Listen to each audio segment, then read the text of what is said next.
ஸ்வீட்கடை.com இந்த தீபாவளியை திருநெல்வேலி அல்வா மற்றும் கருப்பட்டி ஸ்வீட்ஸ் அடங்கிய ட்ரெடிஷனல் ரீட் கிஃப்ட் பாக்ஸோட கொண்டாடுங்க. மாஸ்க் போடாம வெளியே போகாதீங்க. லலிதா ஜுவல்லரியில விலையை கம்பேர் பண்ணாம நகையை வாங்காதீங்க. நான் கூட இன்னைக்கு ஒரு சங்கி பையன் பேசுறத பத்தி திரு சொன்னார். டேய், நீங்களாம் யாரு?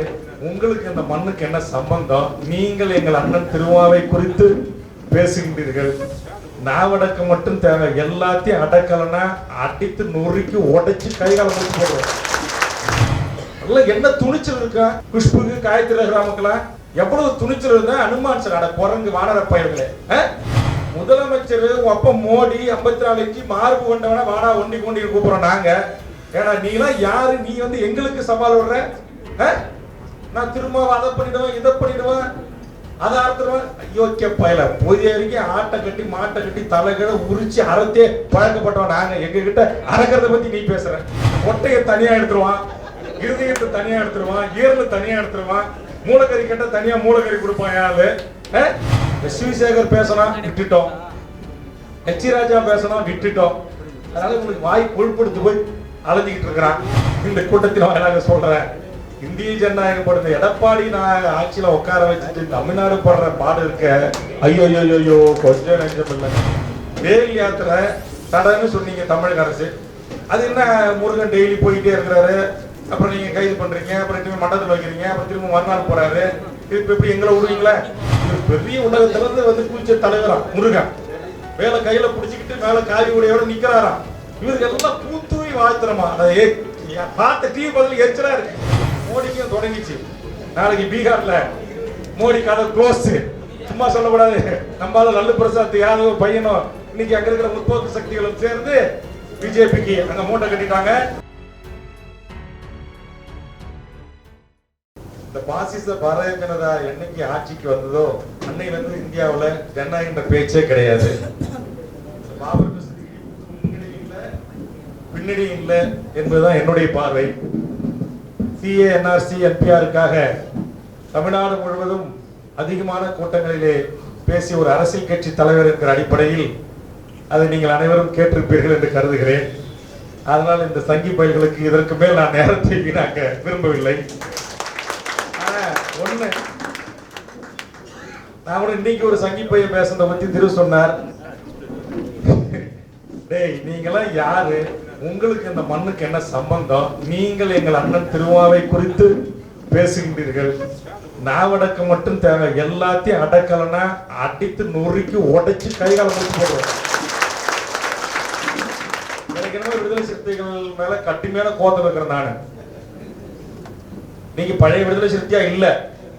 பங்காளி சண்டை போறதுல சிறுத்தை சிங்கன்னு சண்டை போட்டுக்கிறீங்க. சம்பந்தமே இல்லாதவங்க உங்களை இவ்வளவு கேவலமா, இவ்வளவு அநாகரிகமா, மிக மோசமாக பத்திரிகை ஊடக மத்தியில பேசுறான். ஒடுக்கப்பட்ட மக்களின் உரிமைகளுக்காக, தலைமையுக்காக தன்னுடைய வாழ்நாளையை அர்ப்பணித்து விட்டு களத்தில் நிற்கின்ற திருமா அவர்களை குறித்து சினிமாக்காரி காயத்ரி ரகுராம் எல்லாம் பேச விட்டு விட்டு வேடிக்கை பார்க்கின்ற விடுதலை சிறுத்தைகளே, நீங்கள் அண்ணன் திருமா அவர்களுக்கு துரோகம் செய்கிறீர்கள். விடுதலை சிறுத்தைகளுடைய தொண்டர்கள் என்று நான் இந்த நேரத்திலே பகிரங்கமாக குற்றம் சாட்டுகிறேன். என்ன துணிச்சல் இருக்கா குஷ்புக்கு, காயத்ரி ரகுராமுக்கெல்லாம் எவ்வளவு துணிச்சல் இருந்தா அனுமான் சார் அட குரங்கு வானர பயிர்களே. சரி, நீ தான் வீரம் பேசுன. இப்ப கூட திரு சொன்னாங்க, திரும்ப உடனே மறுப்பு தெரிவிச்சாங்க. இந்த பேச்சுக்கு தான் மறுப்பு தெரிவிக்கல. பழைய பேச்சுக்கு விடுதலை சிறுத்தை கொடுத்த பதிலடிக்கு மறுப்பு தெரிவிச்சிருக்கிறான். இப்ப பேசுற பேச்சு ஆணவத்தின் உச்சம். திராவிட முன்னேற்ற கழகத்தின் தலைவர் மதிப்பிற்குரிய ஸ்டாலினை தொடங்கி திருவரை என்னை வரை எவனையும் அவர் விட்டு வைக்கவில்லை. நானும் எங்கள் தோழர்களிடத்தில் சொல்லி இருக்கிறேன், அன்பான பாசமான கவிப்பிற்கு. முதலமைச்சர் அப்ப மோடி 54 மார்பு கொண்டவன வாடா ஒண்டி கொண்டி கூப்பிடுறோம் நாங்க. ஏன்னா நீலாம் யாரு? நீ வந்து எங்களுக்கு சவால் விடுற. நான் திரும்ப அதை பண்ணிடுவேன், இதை பண்ணிடுவேன், அதை அறுத்துருவேன். ஐயோக்கிய பயல பொதிய வரைக்கும் ஆட்டை கட்டி மாட்டை கட்டி தலைகளை உரிச்சு அறத்தே பழக்கப்பட்டவன் நாங்க. எங்க கிட்ட அறக்கிறத பத்தி நீ பேசுற. அது எங்க எஸ்டிபி பாப்புலர் ஃப்ரெண்டா பாயங்களுக்கு எல்லாம் சொல்லவே தேவையில்லை.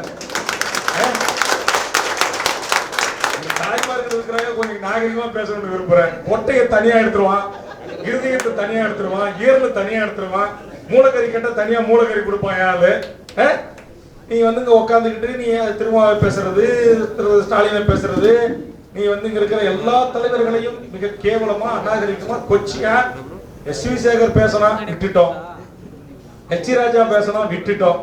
அதனால உங்களுக்கு வாய் கொழுப்படுத்து போய் அலைஞ்சிக்கிட்டு இருக்கிறான்.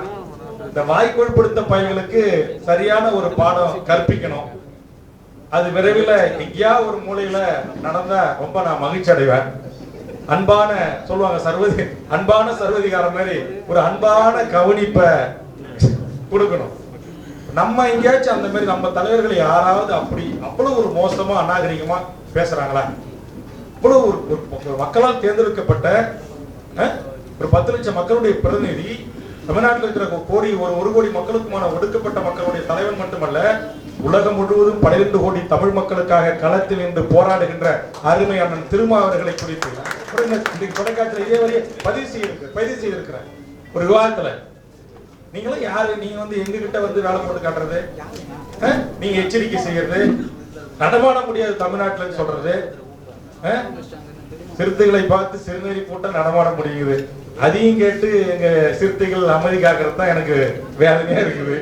அதனால நீங்க வேதனையா அமைதி காத்தா கூட எனக்கெல்லாம் சந்தர்ப்பம் சூழ்நிலை சமயம் கிடைச்சிச்சுன்னா உங்களுக்காக நானே கூட ஒரு அன்பான ஒரு கவனிப்பு. ஏன்னா ஒண்ணுக்கு திரு சொன்ன மாதிரி வழக்கை பத்தி ஒன்றும் கவலைப்படலை. நான் எல்லாம் இப்ப கூட இந்த லாக்அப் சட்டத்தை கையில் எடுத்து போராடிட்டு இருக்கிறேன். நேற்று கூட டிஜிபி, ஐஜி, இன்றைக்கு ஹியூமன் ரைட்ஸோட சேர்பர்சன், அதுக்கான டிஜிபி, நாளை உயர் நீதிமன்றம், அங்க ஊர்ல சாலை மறியல், நீங்க ஒரு வாரமா உடலை வாங்கல, தேர்தல் வரும்போது இந்த நேரத்தில் எங்களை பரிசீலிக்கல போலீஸ், இதெல்லாம் நியாயமா? அன்பான மிரட்டல்கள். நான் எல்லா மிரட்டலையும் பார்த்தவன். இந்த கூட்டத்தில் வாயிலாக சொல்றேன், இந்திய ஜனநாயகம் படுத்த எடப்பாடி நான் ஆட்சியில உட்கார வச்சுட்டு தமிழ்நாடு படுற பாடு இருக்க, ஐயோ கொஞ்சம் நெஞ்சம் இல்லைங்க. தடை வீசிட்டாரா இவரு? எங்கடா தடை வச்ச? நேற்றுக்கு வடிவடைமன் கோயில்ல திருவொற்றியூர்ல 1000 பேரை கூடுறான். முந்தா நேற்றுக்கு திருவள்ளூர் டிஸ்ட்ரிக்ட் சொந்த ஊருக்காரர் எஸ்பி அரவிந்த், திருவள்ளூர் மாவட்டம், சட்டையை பிடிச்சி பண்ணா பிப்பாக்கிட்டு அயோக்கிய பையன். ஒரு IPS officer, direct IPS officer, Neyveli NLC Jawahar ஸ்கூல்ல கோல்டு மெடலிஸ்ட் வாங்கின ஒரு ஐபிஎஸ் அதிகாரி சட்டையை பிடிக்கிறார். ஆனால் இந்த நாட்டுடைய உள்துறை இணை அமைச்சர் வந்து உட்கார்ந்து கொண்டு அவர் மீது வழக்கு போடாமல் காவல் நிலையத்திலேயே பிணையில் கிடக்கிறான். எங்கடா இருக்கு சட்டம்? எங்க இருக்குது நீதி? உங்களுடைய அரசு அதிகாரத்திற்கு உங்கள் காவல்துறை அதிகாரி மிஸ்டர் அரவிந்த் வேண்டுமானா பணிந்து போகலாம். ஆனா நாங்க பணிந்து போகின்ற கூட்டம் அல்ல, பாயும் புலிகளின் கூட்டம். ஒரு நாள் பாய்வோம். நேரம், காலம், சந்தர்ப்பம், சூழல் எல்லாம் பார்த்துட்டு இருக்கிறோம். அதிகபட்சம் இன்னும் 6 மாசம் அடிமை எடப்பாடிக்கு. மோடி எப்பயுமே உன்னை காப்பாற்ற மாட்டார். உங்க அரச அளவுக்கு மீறி ஆட்டம் போடுற கும்பலுக்கு ராஜ உபயோகம் செய்யறீங்க. அதனால தமிழ்நாட்டில் ஜனநாயகம் படுற பாடுன்றது கொஞ்சம் நெஞ்சம் இல்லை. எதுல எடுத்தாலும் லஞ்சம், ஊழல். எடப்பாடி தலைமையில் இருக்கிற அரசு அலுவலகங்கள்ல இந்த ஆட்சியில நேற்றுக்கு ரைடு பண்ணிருக்காங்க விஜிலன்ஸ் அதிகாரி வீட்டுல 4.5 கோடி ரூபாயா, கிலோ கணக்கில் தங்கம், வெள்ளி. பொய்யா நான் சொல்றேன்? ஒரு மாவட்ட போலீஸ் கூட அதிகாரி வேலூர்ல அவன் வீட்டுல ஒரே நாள்ல அவன் வீட்டுல 5-6 கோடி பணம் வருது. கிலோ கணக்கில் தங்கம் எடுத்துக்கிட்டு வரான். எந்த லட்சணத்துல இந்த நாடு ஆட்சி இருக்கு? இங்க திரு சொல்ற மாதிரி என்ன சட்டம் என்றான். என் விவசாய நிலத்தை உன்னை கேட்காம நான் எடுத்துட்டு போவான்றான். என் சாலைகளுக்கு அவன் மட்டும் என்னுடைய விவசாய நிலத்தை பறித்து நான் மட்டும் 8 வழி 10 வழி சாலை போடுவேன்றான். மிக மோசமான சட்டங்கள், மோசமான திட்டங்கள். என் ஊர்ல உட்காந்துக்கிட்டு பேரே வரல நாய் பையெல்லாம் வந்து உட்காந்துக்கிட்டு நான் வைஸ் சான்சலர்ன்றான். அப்புறம் எதுக்கு இங்க வந்து வேந்தர், அப்புறம் எதுக்கு முதலமைச்சர், அதுக்கு உயர் கல்வித்துறை அமைச்சர், செயலாளர், அவர் உட்காந்துட்டு எங்களுடைய திராவிட இயக்கத்தின் தலைவராக இருந்த பேர் அண்ணாவில் இருக்கிற பல்கலைக்கழகத்தை நான் வந்து எப்படி வேணுமோ பெயர் மாற்றணும்னு சொல்றேன். கேட்கறதுக்கு நாதி இல்லை. ஆக இப்படி நாதியற்ற இனமா நாங்க இருக்கிறோம்ன்றதால இன்னைக்கு டெல்லியில அதிகாரம் இருக்கு, சிபிஐ இருக்கு, வருமான வரித்துறை இருக்கு அப்படின்னு வச்சுக்கிட்டு மோடி போடுற ஆட்டத்துக்கு எல்லாம் எடப்பாடி பயப்படலாம். எஸ்டிபி கட்சி பயப்பட வேண்டிய அவசியம் இல்லை. பயப்பட வேண்டிய அவசியம் இல்லை. மேற்பதிவு இயக்கம் பயப்பட வேண்டிய அவசியம் இல்லை. தமிழக வாழ்வுரிமை கட்சி பயப்பட வேண்டிய அவசியமே இல்லை. இன்னைக்கு என் கட்சிக்காரன் தமிழ்நாடு முழுக்க எந்த டோல்கேட்லயும் 1 பைசா நான் கொடுக்கிறேன். இன்னைக்கு கூட நிறைய இயக்கங்கள், அமைப்புகள் ஒத்துழைப்பா இயக்கம் மத்திய அரசுக்கு எதிரான அறிவிச்சிருக்காங்க, வரவேற்கிறோம். ஆனா என்னைக்கு மோடி வந்தாரோ அன்னையில இருந்து நான் ஒத்துழைமை இயக்கம் தான் நடத்திட்டு இருக்கிறேன். நீங்க உங்களுக்கு எத்தனை வழக்கு தான் போட்டாங்க. இந்த சிஏ என்ஆர்சியில அதிகமா என்னுடைய ஒட்டுமொத்த என் இஸ்லாமிய உறவுகள் ஒரு முதல் பரிசு கொடுக்கணும்னா எனக்கு தான் கொடுக்கணும். திரு கூட அவரு என்ன விட வழக்கு ஈக்குவலாக வச்சிருக்காரு, இல்லை அதிகமாக கூட இருக்கலாம். ஆனா அவர் மே 17 இயக்கம் வச்சிருக்காரு. அரசியல் கட்சியில 40 வழக்குக்கு மேல சிஎஸ்ஆர் வாங்கி வச்சிருக்காரு. ஒரே ஆளு நான் தான் கிரைம் நம்பர் கொடுத்து வச்சிருக்கான். எப்ப எந்த கோர்ட்டு கூப்பிடான்னு தெரியல. நேற்று இன்னைக்கு உடல் வாங்கலன்ன உடனே இன்னைக்கு புந்தூர்பேட்டை கேஸ் 3 நாளா கொரோனாவா நீதிமன்றத்தில் சம்மன் வரல, இன்னைக்கு வருது சம்மனு. எதுக்கு சொல்ல வரேன்னா, நாங்க வழக்கு வம்பு தும்பு சிறை இதெல்லாம் குறித்து கவலைப்படுறதுக்கு இல்லை. இந்த நாட்டில் ஜனநாயகம் காக்கப்பட வேண்டும், மதச்சார்பின்மை காக்கப்பட வேண்டும். இந்த தேசத்தின் ஆண்டாண்டு காலமா எமது முன்னோர்கள் கட்டி காத்து வந்த இந்த மக்களுடைய ஒற்றுமை, இந்த உணர்வு கட்டி காக்கப்பட வேண்டும் என்பதற்காக பல்வேறு சங்கடங்களை, துன்பங்களை, துயரங்களை நாங்கள் அனுபவித்துக் கொண்டிருக்கிறோம். ஆனால் அதற்காக நீ எல்லைக்கு மீறி போற அப்படின்னா, எல்லைக்கு மீறி போறீங்க பேசுறீங்க. நான் கேட்கிறேன், வேல் யாத்திரை, வேல் யாத்திரை தடன்னு சொன்னீங்க தமிழக அரசு. அது என்ன, முருகன் டெய்லி போயிட்டே இருக்கிறாரு, அப்புறம் நீங்க கைது பண்றீங்க, அப்புறம் திரும்ப மண்டபத்தில் வைக்கிறீங்க, அப்புறம் திரும்ப மறுநாள் போறாரு. இப்ப எப்படி எங்களை விடுவீங்களா? எங்க தோழர் கோயிலன் தமிழுக்கு ஒரு கொடி அறிமுகம் செய்து உடன்பாடு உள்ள இயக்கங்கள் அமைப்புகளோட கலந்து கேட்டு இறுதி வடிவம் கொடுக்கப்படும் அறிவிச்சாரு. அது தேச துரோக வழக்குன்னு பிடிச்சி ஜெயில போடுறீங்க. இதுல ஏறி மைக்க பிடிச்சி பேசுறவங்களாம் தேச விரோதமா தான் பேசுறான். தமிழர் விரோத திட்டங்களை சட்டங்களை தான் உங்க அரசு கொண்டு வருது. இப்ப இதுக்கெல்லாம் ஒண்ணும் கேள்வியே கிடையாது. உங்க எச் ராஜா மயில் கோர்ட்டுன்னு சொல்லுவாரு, உடனே உங்க கோர்ட்டு மன்னிக்கும். நாங்க ஏதாவது ஒண்ணு பேசினா எங்களை என்னது கண்டெம்ட் ஆஃப் ஹைகோர்ட்ல நீதிமன்றம்ன்றீங்க. அப்ப என்ன, எங்களுக்கு ஒரு நீதி உங்களுக்கு ஒரு நீதியா? அதைத்தான் சொன்னார். நாம் எல்லாம் சூத்திர மக்கள், நம் மீது மனு நீதி ஆட்சி நடத்த பாக்குறாங்க, மனு நீதி நல்லது இருக்கு அப்படின்னு அண்ணன் திருமாவர்கள் சொன்னார். எல்லாம் குதிச்சான். அவர் புத்தகத்தை எடுத்துட்டு அவர் ஏதோ ஒரு வெளிநாட்டுல இருந்த ஒரு இணைய காணொலி காட்சியில ஏதோ ஒரு 5 நிமிஷம் 10 நிமிஷம் அவர் கிடைச்ச நேர நெருக்கடியில பேசிட்டு போயிருப்பாரு. அதை இன்னைக்கு திரும்ப அப்படி பேசுறாரு, திரும்ப இப்படி பேசுறாரு. அப்படி என்னடா இருக்கு? இன்னைக்கு கோவில் சர்ச்சில் உலக அளவுல நம்பர் 1 இடத்துல அதான் இருக்குது. ஏதாவது சர்ச் பண்ணிருக்காங்க, இந்திய நாட்டு மக்கள் படிச்சவன் அறிவாளி உலகம் பூரா இருக்கிறோம் என்னன்னாக்கா எதுதான், ஐயோ இவ்வளவு கேவலமா இருக்குமா அந்த இந்து மதம், இப்படி இல்லாம இந்து மதத்துல இருக்கு அப்படின்னு காரி துப்புறான். உலகத்துல படித்தவன், அறிஞர்கள், எழுத்தாளர்கள், சிந்தனையாளர்கள். நீங்களே இன்றைக்கு உங்களுடைய மதத்தினுடைய பெருமைகளை ஊர் பூரா காரி துப்ப வச்சிட்டீங்க. இதுல வேற இப்படி பேசிட்டாரு அப்படி பேசிட்டாரு, வெட்டி ஒட்டி கட்டி எல்லாம் அவனுக்கு தான் தெரியும். பிராடு பண்றது, அயோக்கியத்தனம் பண்றது பூரா அவனுக்கு தான் தெரியும். நம்மளால எதுவாக இருந்தாலும் நேரா பேசிடுவோம், ஓப்பனா பேசிடுவான். சண்டை போடுறதா நேரா சண்டை போட்டுருவான், கொண்டி வர நேரா கூட்டுருவான். ஆனா இவனுங்க திரும்ப பேசுற 45 நிமிஷம் 3/4 மணி நேரம் உரை இருக்கு, அதுல 1.5 மணி நேரம் உரை இருக்குன்னா அதை எல்லாத்தையும் கட் பண்ணி இப்ப திரும்ப பேசுறது எதெல்லாம் கட் பண்ணலாம்னு பார்ப்பான். இப்ப பாருங்க, எஸ்டிபி கட்சி ஒரு அகில இந்திய கட்சி கருத்தரங்கு நடக்குது. எங்க மாலிமரசு 1 வந்திருக்கு, வெளிச்சம் 1 வந்திருக்கு. மீதி எல்லாம் என்னுடைய நண்பர்கள், என் கட்சி, என்னுடைய கட்சிக்காரங்க, என்னுடைய சகோதரர்கள், இளைய தலைமுறை அவர்களே ஊடகமாக ஆகி நடத்துற யூடியூப் சேனல் தான் வந்திருக்கு. இப்ப பெரிய டிவி எல்லாம் வராது, ஏன்னா அதெல்லாம் அவள் கண்ட்ரோல் இருக்கு. டிவி யாரு நம்ம நடத்துவோம், நம்ம வீட்டு பணத்துல பச்சை தமிழ் எங்க ஆளு அவரு டிவி நடத்துறாரு. டிவிக்கு சிஓ யாருன்னா அவாலு. பாருங்க, தமிழ்நாட்டில் இருக்கிற தமிழ் டிவி அது யாருன்னா பாண்டே. பாண்டே என்னடா பேரு? பாண்டே என்ன ஜாதி பேரா இல்லையா? அவன் பேர் ரங்கராஜ் தானே, பத்திரிகையாளர், மூத்த பத்திரிகையாளர். என் நண்பன் ரங்கராஜ் அப்படின்னு தான் நான் கூப்பிடுவான். ஆனா அவரு ரங்கராஜ் பாண்டே பூரா வந்து இங்க உட்காந்துக்கிட்டு எங்களை, நீ இங்க திரு சொன்ன மாதிரி நீ அங்க பிறந்தவன், நீ இங்க பிறந்தவன், நாங்க தான்டா ஒழுங்கா எங்க அத்தா அப்பா 10 மாசம் எங்க அப்பங்கார மெனக்கிட்டு எங்க ஆத்தா 10 மாசம் சுமந்து எங்களை தக்க வேண்டிய முறையா கரெக்டா பெத்த பிள்ளைகள் நாங்க. எங்களை போய் தலையில பிறந்தா, தோல்ல பிறந்தா, அங்க பிறந்தா, இங்க பிறந்தான்னு சொல்லி இன்னமும் ஒரு மத வெறியை ஊட்டி பாருங்க. நாம இருந்தாலும் எஸ்டிபி பாப்புலர் ஃப்ரண்ட் ஆஃப் இந்தியாவெல்லாம் நீங்க வந்து இன்னும் கொஞ்சம் எச்சரிக்கையா இருக்கணும். வடசென்னை போன்ற பிற்படுத்தப்பட்ட ஒடுக்கப்பட்ட ஒழிக்கு மக்கள் வாழ்ற பகுதியில் நேற்றுக்கு 1000 பேரை திரட்டுறான்னா வெறிய ஊற்றான்னு அர்த்தம். பெரும்பான்மை தமிழ்ச்சாதிகளை வந்து குறி வைக்கிறான்னு அர்த்தம். ஒரு உழைக்கும் ஒரு வணிகத்தை கைப்பற்றி இந்த நாட்டில் போல் வச்சு ஒரு சமூகத்தை நீங்க அரசியல் தான் கைப்பற்றி RSS கும்பல கையில வச்சுக்கிட்டான். இன்னொரு ஒடுக்கப்பட்ட சமூகத்துல நீ முருகனை கொண்டாந்து பதவி போட்டு கையில வச்சுக்கிட்டான். இப்ப இன்னும் இருக்கிற தமிழ்நாட்டுடைய பெரும்பான்மை சமூகங்களை கையில பிடிக்கிறதுக்கு எல்லா வேலைக்கும் பண்றான். அதனால நாம் விழிப்பாக இருக்க வேண்டிய நேரம். எப்படியாச்சும் இந்தியாவில் கலவரத்தை உண்டு பண்ணி, சண்டையை உண்டு பண்ணி, மதவெறியை உருவாக்கி, ஜாதி வரியை உருவாக்கி, நான் சத்திரிய, நான் வீரன் ஏதாச்சும் எழுதி கிளப்பி விட்டு இங்க ஒரு கால் உண்டுலாம், வேல் உண்டுலாம் அப்படின்ற ரொம்ப ரொம்ப முயற்சி பண்ணா. வேணுமா இந்த வேலை வேணுமா ஊனிட்டு போகலாம், அவ்வளவுதான். வேற ஒண்ணும் பண்ண முடியாது. தமிழ்நாட்டுல எத்தனை முருகங்கள் வந்தாலும் அந்த முருகனுக்கும் பாட்டனான வேல்முருகன் இங்க இருக்கிறான். திருமுருகன்கள் நாங்க அவங்க எதிரில் இருக்கிறோம். எங்க பேர்லாம் வேல்முருகன் தான், திருமுருகன்கள் தான். ஆனா நாங்க தெளிவா இருக்கிறோம். இவங்க எல்லாரும் எங்களுடைய உறவுகள், அண்ணன் தம்பி, மாமச்சான். எங்களுக்குள்ள நீ என்ன கலவரத்தை கிள்ளி போட்டாலும் அள்ளி போட்டாலும் இதெல்லாம் தமிழ்நாட்டுல ஒண்ணும் உங்க கதை வேவாது, உங்க செல்பெடுக்காது உங்க கதை.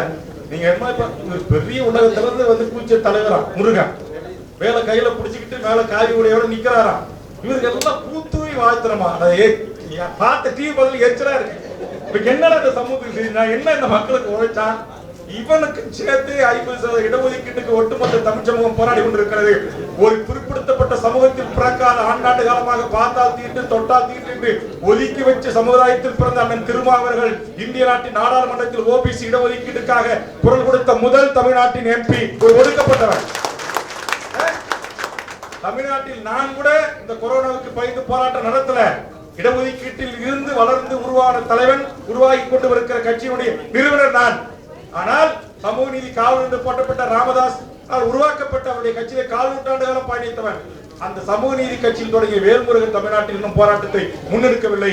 ஆனால் இதர ஓபிசி மக்களுக்காக இங்கு இருக்கக்கூடிய நம் அனைவருக்குமான இடஒதுக்கீட்டு இல்லை என்று மத்திய அரசு உச்சநீதிமன்றத்தில் அறிவித்த உடனேயே தன் தொண்டர்களை அழைத்து தமிழ்நாடு முழுவதும் மாவட்ட ஆட்சித்தலைவர் அலுவலகம் முன்பாக போராட்டம் அறிவிப்பு செய்தவர் விடுதலை சிறுத்தைகள் தலைவர் மதிப்பிற்குரிய அண்ணன் திருமாவளவன் அவர்கள்.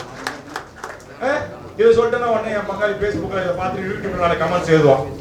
வேல்முருகன் ஜிங்ஜாங் போடுறாரு, கருப்பு சட்டை போட்டுக்காராம், அவரு திராவிட கும்பலா. வேல்முருகன் திராவிட கும்பலுக்கு சொம்பு தூக்குகிறார், தலித்துகளுக்கு ஆதரவாக இருக்கிறார். நான் மனித குலத்திற்கு ஆதரவாக இருக்கிறேன், மனித நேயத்திற்கு ஆதரவாக இருக்கிறேன், தமிழ் சமூகத்திற்கு உண்மையாக இருக்கிறேன். எம்மா நாளைக்கு நாங்க வெட்டிட்டு குத்திக்கிட்டு நிப்போம். நான் தெளிவா இருக்கிறேன். இன்னைக்கு அடிச்சு கொண்டு போட்டானாக்கா இன்னைக்கு யாருகிட்ட போய் நிக்கிறோம்? தமிழ்நாட்டில் இருக்கிற இந்த அமைப்புகள், இந்த கட்சிகள், மதிப்புக்குரிய திராவிட முன்னேற்ற கழக தலைவரை தொடர்பு கொண்டு இப்படி ஒரு அநியாய படுகொலை நடந்திருக்கு, கண்டிங்க அப்படின்னு கண்டிக்கிறார். வைகோ கிட்ட சொன்ன கண்டிச்சார், திருகிட்ட சொன்ன கண்டிச்சார், எஸ்டிபி கட்சிக்கு முபாரக் தோழர்கிட்ட ரகலாம்பாவிட்ட சொன்ன கண்டிச்சார், ஜவஹர்லால் கண்டிச்சார். அது போன்று எங்க அநியாயம் நடந்தாலும் நாங்கள் சாதி பார்ப்பதில்லை, மதம் பார்ப்பதில்லை. ராமநாதபுரத்திலே ஒரு இஸ்லாமிய சகோதரனை காவல் உதவி ஆய்வாளர் அழைத்து சென்று அவர் படுகொலை செய்த போது அதை கண்டித்தோடு மட்டுமல்லாமல் அந்த குடும்பத்திற்கு சென்று என்னாலான சிறு உதவி செய்துவிட்டு ஆறுதல் செய்துவிட்டு இதற்காக வழக்கை நடத்தி அவருக்கு ஆயுள் தண்டனை வாங்கி தருவதற்கு தயாராக இருக்கிறேன் அன்னைக்கு அறிவிச்சுட்டு வந்தேன். அதே மாதிரி அங்கிருந்த முன்னோர்கள் அனைவரும் சேர்ந்து போராடி அவனுக்கு ஆயுள் தண்டனை வாங்கி கொடுத்தாங்க. காரணம் எனக்கு அனுபவம் இருக்கு. இப்ப கூட சொல்ல இந்த போலீஸ் உங்களை மிரட்டுறாங்க, அதை பத்தி கவலையப்படாதீங்க. இல்ல எனக்கு 35 வருஷம் எக்ஸ்பீரியன்ஸ் இருக்கு. இந்த லாக்அப் டெத்து, இந்த ஜுடிஷியல் கஸ்டடி சாவுக்கு எஸ்பி இருந்தா உங்களுக்கு தெரியும், பிரேம்குமார் ஒரு ஆள். அவன் எஸ்ஐயா இருக்க காலத்துல செஞ்ச தப்புகள் எல்லாம் தட்டி உயர்நீதிமன்றத்தில் உச்சநீதிமன்ற வழக்கு தொடுத்து நான் சட்டமன்ற உறுப்பினராக இருக்கின்ற போது, அரசு உறுதிமொழி குழு தலைவராக பொறுப்பேற்ற போது அந்த தூசை எல்லாம் தட்டி எடுத்து உள்துறை செயலாளர் டிஜிபி அழைத்து 24 மணி நேரத்தில் அவரை நீங்கள் டிஸ்மிஸ் செய்யவில்லை என்று சொன்னால் உங்கள் பதவிக்கு ஆபத்து என்று உத்தரவிட்டு தமிழ்நாட்டில் உள்ள இந்திய வரலாற்றில் ஒரு ஐபிசி எஸ்பியை டிஸ்மிஸ் செய்தவன் மனித உரிமை பிரிவின் கீழே வேல்முருகன். அதே மாதிரி புள்ளஞ்சாவல் 1994 சிற்றரசு சங்கரன் என்கிற ஆய்வாளர் மக்கள் உரிமைகளுக்காக காவல் நிலையத்தில் வந்து காவலர்களை எதிர்த்து கேள்வி கேட்டார் என்பதற்காக காவல் நிலையத்திலே என்கவுண்டர் பண்ணார். அந்த வழக்கில் அடுத்து 1994 சுப்புலட்சுமி என்கிற மாவட்ட நீதிபதி வரலாற்று சிறப்பு மிக்க தீர்ப்பு வழங்கினார். பிற்காலத்தில் தீர்ப்பு வழங்கின்ற போது அவன் காவல்துறை எஸ்பி அவர்களுக்கு ஆயுள் தண்டனை வாங்கி தந்தவன் வேல்முருகன். அதற்காக நான் சொல்லுகிறேன், ஜனநாயகம் எங்கெல்லாம் மீறப்படுகிறதோ, எங்கெல்லாம் அநியாய அக்கிரம இது போன்ற காவல் நிலைய மரணங்கள், லாக்க படுகொலைகள், நீதிமன்ற காவல்கள், காவல்துறை அடாவடி, சட்ட ஒழுங்கு பிரச்சனையினூடாக நம்மளை மிரட்டி பணி வைக்க பார்க்கிறார்களோ அங்கெல்லாம் முன்னுதாரணங்கள் பல வழக்குகள் இருக்கிறது, பல பிரச்சனைகள் இருக்குது. கையில் எடுத்து போராடலாம். என்ன ஒண்ணு, நம்ம தனியா இருந்தா வேல்முருகன் தனி, நெல்லை முபாரக் தனி, திருமுருகன் தனி, குளத்தூர் மணி தனி, கோவை ராமகிருஷ்ணன் தனியா இருந்தா வேலை காட்டுவான். ஆனா நம்ம எல்லாரும் அவர் சொன்னாரு பாருங்க, இத்தனை கூட்டமைப்புகள் ஒன்றாக சேர்ந்து நாம் இயங்குகிறோம், அவன் பயப்படுறான் அப்படின்னு. இன்னும் சொல்ல போனால் தமிழ்நாடு இந்தியாவிற்கே வழிகாட்டியா இருக்கிறது என்று சொன்னால், இந்தியாவிற்கே எல்லா இடங்களிலும் தமிழ்நாடு இந்தியாவிற்கே வழிகாட்டியாக இருக்கிறது. இந்த பாசிச கும்பலுடைய அநியாயத்தை, அக்கிரமத்தை, அடக்குமுறையை, ஒடுக்குமுறையை, ஆணவ திமுறை, ஆணவ கொழுப்பை அடக்குவதில் நாம் அனைவரும் ஒன்றாக இருக்கிறோம். நிச்சயமாக இன்னும் கொஞ்சம் காலத்தில் இவருடைய ஆட்டம் கொட்டம் எல்லாம் அடங்கும். காட்சி மாறும், ஆட்சி மாறும், அடங்கும். மோடிக்கும் தொடங்கிச்சு. நாளைக்கு பீகார்ல மோடி கதை க்ளோஸ். சும்மா சொல்லக்கூடாது. நம்மளால லல்லு பிரசாத் யாதவ் பையனும் இன்னைக்கு அங்க இருக்கிற முற்போக்கு சக்திகளும் சேர்ந்து பிஜேபிக்கு அங்க மூட்டை கட்டிட்டாங்க, அடுத்தடுத்த மாநில கட்டுவாங்க. ஆனா தென்னிந்தியாவிலேயே எக்காலத்திலும் எவனுக்கும் அசராமல் இன்றைக்கு இந்த ஒற்றுமையை பேணி காக்கின்ற ஒரு சமூக நீதியின் பிறப்பிடமாக, சமூக ஒற்றுமையின் பிறப்பிடமாக இருக்கிற நாம் இதே உணர்வோடு தொடர்ந்து பயணிப்போம். இந்த அநியாய அக்கிரம சட்டங்களை, திட்டங்களை, அடக்குமுறைகளை, ஒடுக்குமுறைகளை எல்லாவற்றையும் எதிர்த்து நின்று போராடி வெல்வோம் வெல்வோம். வாய்ப்புக்கு நன்றி, வணக்கம். நக்கீரன் டிவிக்கு சப்ஸ்கிரைப் செய்யுங்கள். உங்கள் ஆதரவே எங்கள் பலம். நக்கீரன் இதழில் மந்திரி மரணம், குடும்பத்தை மிரட்டி மீட்ட 300 சி. ஓட்டு அரசியலில் ஊசலாடும் 7 தமிழர்கள். அப்பா வரலைன்னா மகன், மதுரை பாஜக மூவ். ஆளுங்கட்சி கொறடாவால் அல்லாடும் கிராம மக்கள். தண்ணீருக்காக தவிக்கும் மக்கள், ஆளுங்கட்சி சதி அம்பலம். தலைநகரில் தலை தூக்கும் துப்பாக்கி கலாச்சாரம். எளியோர் உழைப்புக்கு உயர்வு தந்தவர், நெகிழ வைத்த நினைவேந்தல். சுழற்றி அடிக்கும் நில சர்ச்சை. நடிகர் சூரியை சுற்றும் புது குரூப். தியேட்டர்களில் தீபாவளி பட்டாசு. உருட்டப்படும் உயிர்கள், ஆட்டி படைக்கும் ஆன்லைன் சூதாட்டம். மறுபடி முதல்ல இருந்தா ரஜினி ரசிகர்கள் போஸ்டர் அரசியல். என் ஏரியா உள்ள வராத அமைச்சரை தடுக்கும் மாசே. துட்டுக்கு ஓட்டு, எடப்பாடியின் தேர்தல் பட்ஜெட். இன்னும் பல எக்ஸ்க்ளூசிவ் செய்திகளுடன் உங்கள் நக்கீரன் இப்போது கடைகளில்.